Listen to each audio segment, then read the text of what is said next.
Thank you, George, and thank you, John. And you can sense, everybody, the passion that we have for cleaning up Britain. And also thanks to the hundreds of thousands of volunteers that John quite rightly referred to. We need to grow that and encourage that. And the idea of putting bureaucracy in the bin or in the tip is something that we're at Reform, we love that. That's very much where we're at. Now, I'm going to take some questions, and then George and I, we're going to go. There is a new, beautifully liveried refuse truck outside, and Trucker Tice and Trucker Finch are going into, we're going to be going around Parliament Square. Who knows?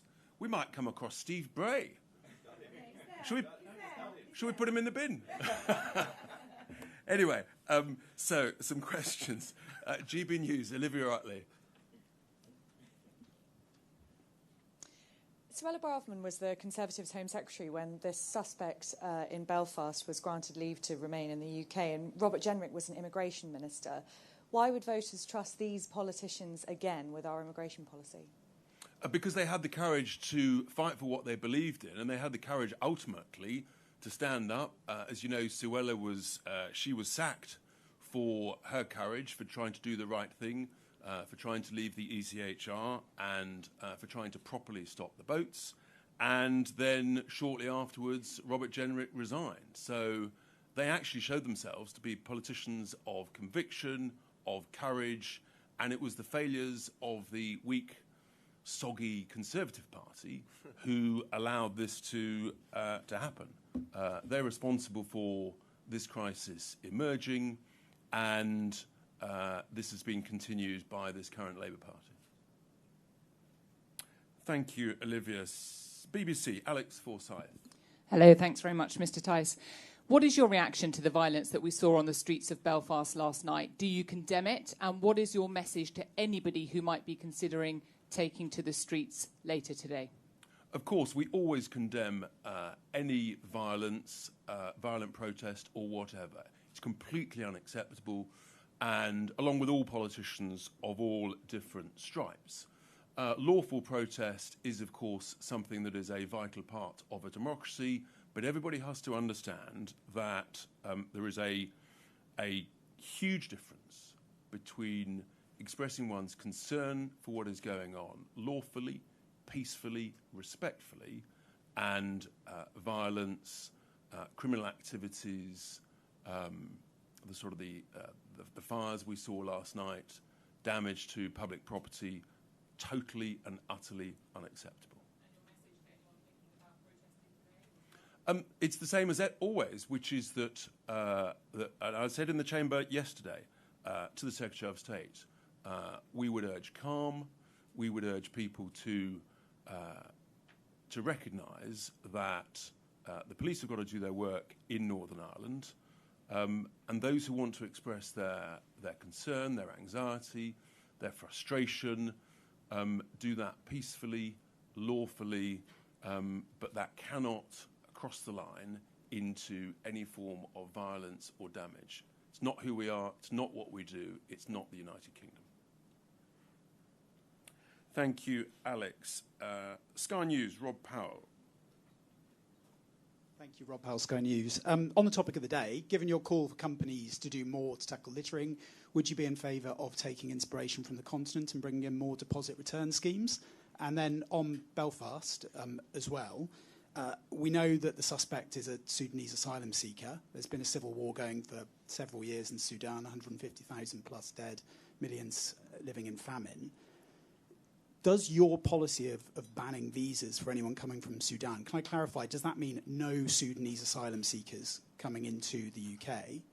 Without wishing to minimise the absolutely horrendous attack that took place in Belfast, is a ban of that sort proportionate, given by any measure what's going on in Sudan is one of the world's worst conflicts? So, thank you, Rob. On the DRS scheme, there is a DRS scheme supposedly coming in to the UK back end of 27. Many other European countries have DRS schemes. And as I touched on earlier, we need to look in greater detail at other forms of incentives and ways to motivate people actually to pick up litter, to collect litter, to take it to recycling centres, and the like. I think we can do much, much better. We've just got to be bolder and braver on some of this stuff, and we just cannot accept the decline in the state of the look and feel of the UK. And when John touched earlier, we love the French, and we love beating them at all forms of sport, but to lose to them on litter is just unacceptable, and we can do better. So with regard to the horrific attack on Monday evening, look, we're very clear.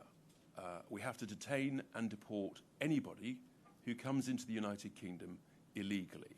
And if the previous Conservative government had done that, we wouldn't be where we are.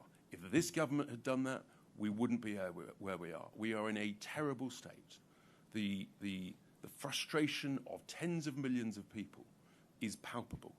And what I would say with regard to the visa in Sudan is, yes, it's absolute.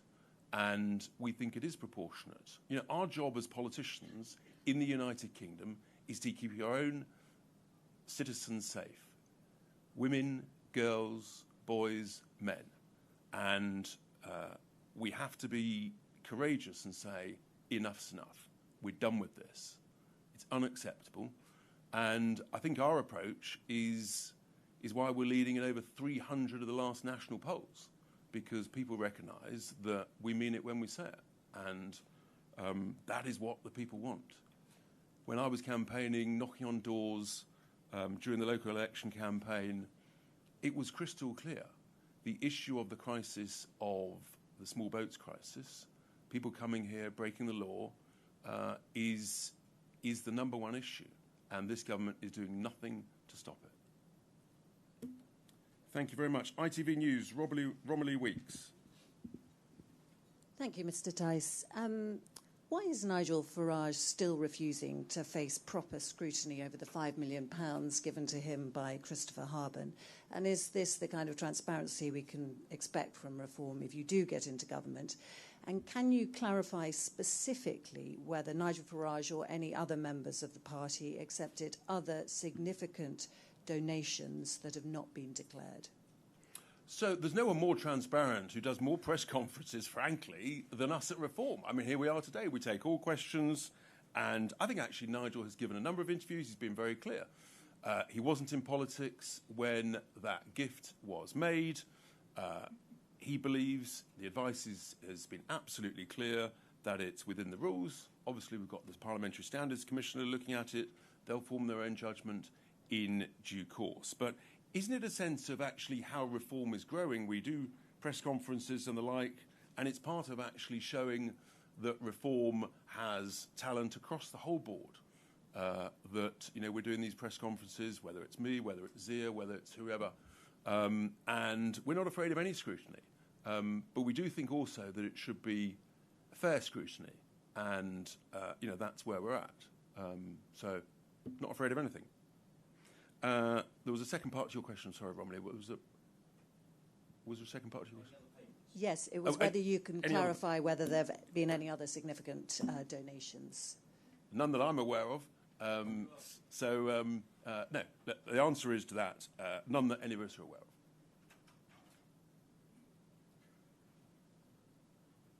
So, thank you. Channel 4, Paul McNamara. Thank you, Mr. Tice. You've been asked whether or not you condemn the violence that we saw in Northern Ireland overnight, perhaps in part because of comments Nigel Farage made last week in relation to the Henry Nonsense. Noble. Absolutely ridiculous. Paul, that is outrageous. You know it is. End of story. I'm just asking. Well, and I've just answered. Thank you very much. Does it concern That you? is outrageous. Paul, you've asked your question, and I've answered it. Sorry, I actually didn't ask a question. Jonathan Walker, the Express. The question is, does it concern you Jonathan that you have Walker, to be the asked? Express. That's a revolting accusation to make, and you should be ashamed of yourself. Jonathan Walker of the Express. Thank you. Given what we know or think we know about the routes that the suspects in the Belfast case used to come into the UK, if we want to control our borders, do we need as a country to look at border controls between Ireland and Northern Ireland? Well, obviously we've had the common travel area for over 100 years, and what's in a sense the failing here was why on earth the Home Office didn't return this individual who crossed that border. That's what should have happened, but for some reason they decided to grant him the right to remain. We think on a 5-year visa, and that just seems inexplicable. Does that require the whole border to be re-looked at? No. Just got to apply the existing rules properly. That's the problem. The Daily Tea, Camilla Tominey.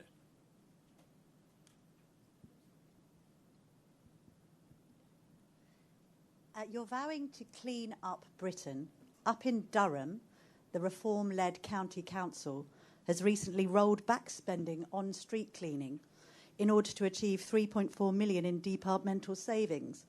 That includes reductions in full-time litter pickers. And also, while we're on the subject, are you giving us a cast-iron guarantee here that every fag Nigel Farage smokes and puts out, he picks up and puts in the bin, Richard Tice? I'm quite sure that Nigel is most diligent in ensuring that his cigarette ends, that they are well smoked and then put in the appropriate place. With regard to Durham, the whole point of this campaign is that it's not just the councils, Camilla, it's all of us. We all have an individual responsibility. We all have a corporate responsibility in the various businesses to do what we can. So it actually starts at the very grassroots. It's not the council that does the littering. It's the people. And so we've got to transform that sense of civic understanding of what is acceptable and not acceptable in our communities and in the country that we live in. And if we focus on that, then actually, in a sense, councils should have to spend much, much less than what they currently spend. Because otherwise, if you just accept it's always someone else's responsibility, guess what happens? The problem gets worse and worse and worse, and no one cares. Thank you. The Spectator, James Heal. Good morning, Richard. Given you are the party's business spokesman and given your entreaties this week to the Labour movement, would a Reform UK government strengthen or weaken trade union laws? Trade union laws all the time. I think, look, we want to... I've already started a number of very useful discussions with various union representatives. It's actually about working together, finding out where there's common ground, where there are genuine concerns. I had a very interesting meeting just last Friday with some senior representatives from such a union. I think a common sense approach, getting around a table, talking, understanding where the issues are, whether it's particularly around, for example, pensions, specific issues around some of those points, the need to increase the income tax threshold, that being the fastest way to put more money in people's pocket. All of that is something that we've started discussions and look forward to continuing. The Telegraph, Amy Gibbons. Thank you. You're talking a lot about your plans for government, but it emerged yesterday that 1 in 5 people who backed Reform UK at the last general election would now vote for Restore Britain. So can I ask what your message is to those voters, and do you accept that Restore are a threat to your campaign for number 10? Look, we're not afraid of any competition. We're leading in 300-plus national polls. We're doing brilliantly. But, you know, in a sense, we are a disruptor, and our view is that we've got the best policies, the best people, and it's up to other parties to see if they can challenge us. The only polls that really matter are the ones at the ballot box. And all the evidence is, when people go to the ballot box, guess what? They're voting Reform in colossal numbers, which is why at the May the 7th elections, we swept the board with an extra, whatever it was, 1,400 plus councillors. So always progress to do, not afraid of competition, but we think we've got all the answers. Thank you very much, Amy. LBC, Natasha Clark. Thank you, Mr. Tice. Can I just follow up on the Northern Ireland question? Do you think that there needs to be more checks at the border potentially in Northern Ireland, or would you support potentially going even further, looking at a potential hard border to stop clearly what might be a loophole from being exploited here. And secondly, we are expecting the Prime Minister to reveal his defence plans shortly. Would you support any further increases on tax to pay for defence? Thank you. So with regard to the border between the Republic and Northern Ireland, I come back to my earlier point. There's a common travel area. You just need to enforce the existing rules properly. It's actually worked, by and large, very, very well. If the Home Office had enforced the rules properly, we wouldn't be in this situation. And so where some people see this as a backdoor, I think under the existing processes and rules and procedures, the appropriate checks should be in place. With regard to the Defence Investment Plan, well, it does look as though it is going to emerge, finally. It doesn't need extra taxes in order to fund it. You just got to stop wasting money elsewhere. So many areas that we see, whether it's net stupid zero, whether it's something I've been banging on about for 2 years, not doing quantitative tightening, that we learnt yesterday from the Telegraph. The estimated cost of QT, active quantitative tightening, £36 billion in recent years. I was the first politician to start talking about this 2 years ago. We shouldn't be paying voluntary interest on QE, tens of billions every year. There's no shortage of money, right? Currently, it's the way that it's being wasted. At the council level, at the national level, it's infuriating. David Lynch, PA. Thanks very much, Mr. Tice. Yeah, David Lynch at PA. Just wanted to ask another question about Reform's invite to the unions to affiliate. You've previously expressed admiration for the economic policies of Margaret Thatcher. Do you think she was right to take on the mining union in the 80s in a battle which was largely about breaking union power? That was 40-odd years ago. We are where we are now. What we want is a sensible working relationship with trade union members, trade union leaders. It's a very important part of a democracy. And I think that there are issues that need to be discussed and debated. It's about getting the balance right and having a sort of a fair set of rules and laws for everything around trade unions, votes and the like.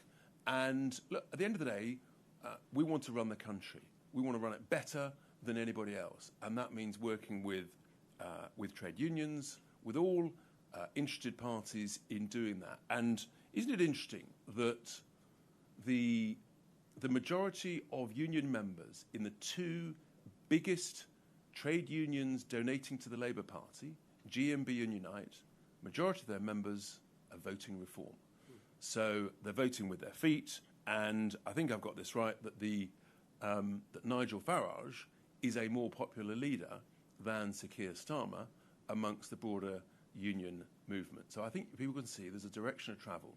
We're the party of the workers, we're the party of Alarm Clock Britain, and one of the key reasons why those union members are supporting Reform is because they realise that we should be drilling our oil and gas treasure in the North Sea, and cannot understand why that's not being done, cannot understand why their jobs are being put at risk in and around refineries, around steel plants, around other significant industries, because of the cost of energy and because of this government's refusal to have a greater supply of North Sea oil and gas. I think last but not least, unless someone's crept in and not told us, Politico, Noah Keat. Thank you very much. Yesterday evening, one of your MPs, Danny Kruger, voted against making the mayoral elections a more proportional electoral system. So could you confirm, does Reform UK still support electoral reform at both local and general elections? The thing about electoral reform is it's got to be done properly when circumstances are right. The main reform that we have been talking about is dealing with the postal voting system, which is subject to significant abuse. You've heard us all talk about the issues around family voting, where the existing rules need to be properly enforced.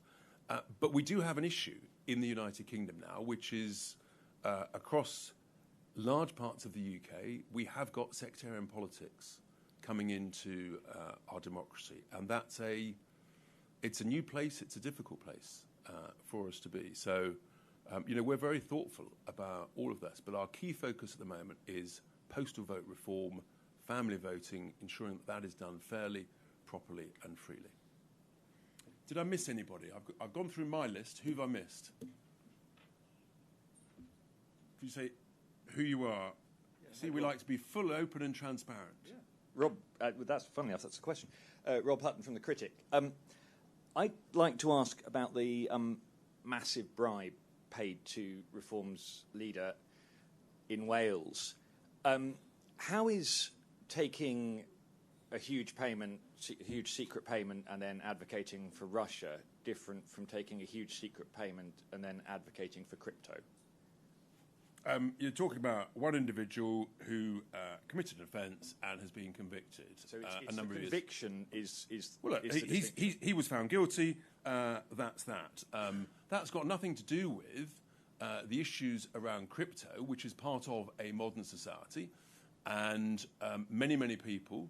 Have you any idea how many young people have crypto wallets within them? How important this could become within our economy and the economies around the world. The idea that you should just refuse to talk about it, as many MPs want to, the idea that you should sort of try and ban the whole concept is absurd. We should welcome new technologies. We should welcome them being properly, sensibly and smartly regulated. And in a sense, the City of London has always, for hundreds of years, been a great innovator of finance. So surely we should, you talk about transparency, surely much better to have a open, innovative and transparent crypto hub in the City of London, in the United Kingdom, generating revenues, generating jobs, than try and sort of banish it offshore and pretend it doesn't happen. Wouldn't it be better not to have taken a massive cash gift from a crypto bro, though, if that's your position? Look, our position is very clear, and Nigel has been very clear. Nigel decided not to do any business with Elon Musk because Nigel's not for sale. I'm not for sale. None of us are for sale. And in a sense, that's the joy of these questions. We reiterate it, we reinforce it, and that's the position. Thank you, Rob. There was another hand I saw right at the back. Yes.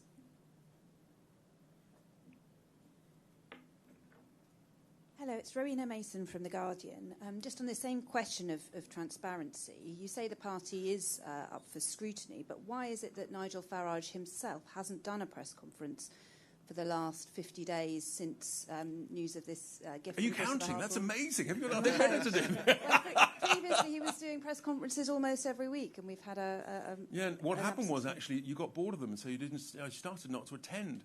Absence makes the heart grow fonder. But in all seriousness, it's part of this whole point about proving that we are a growing team with people across a range of different briefs, and Nigel is absolutely determined that this idea that we're just a one-man band is nonsense. We've got a range of expertise, a range of different people, and that's why you'll see ongoing press conferences which are led by different people, whether it's Zia, whether it's Rob, whether it's myself, whether it's Lee, whoever.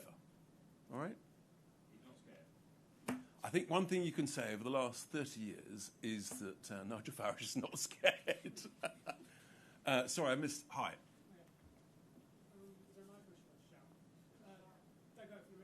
Who?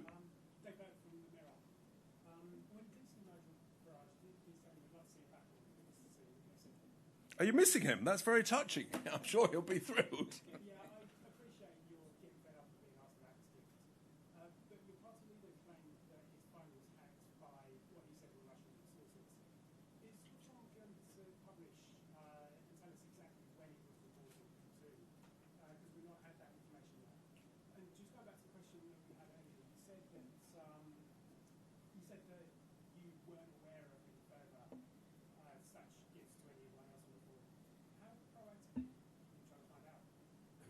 So, look, with regard to electronic communications, we're all deeply concerned, frankly, about electronic communications, and we're not going to do a running commentary, frankly, on who we report what to where, for obvious reasons, but it is an issue. It's an issue for, I think, all all senior politicians, all senior figures, whether it's Chinese hacking and infiltration that we're seeing.